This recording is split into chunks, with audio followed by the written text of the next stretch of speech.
Hello and welcome back to a new video, and in this video I'll show you how to fix low call volume on iPhone. For that, make sure your speaker is cleaned.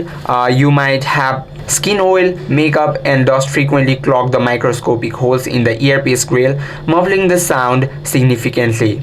So what you can do is dry brushing. Use a clean soft bristled toothbrush to gently brush the speaker at the very top of the screen to flick out debris.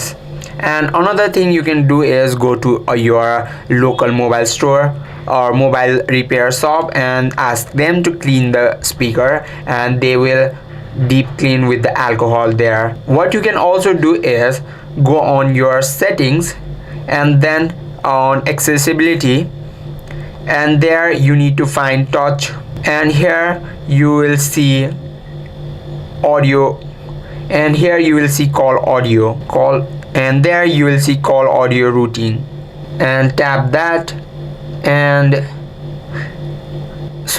ensure it is set to automatic so the phone doesn't try to send audio to nearby Bluetooth device. And while you are on call, go to your control center, swipe down like that and make sure it's at its maximum, and that way you can fix your low volume call on iPhone. I hope this video helped you out. If you have any questions or queries, just let me know in the comment section. Thank you for watching.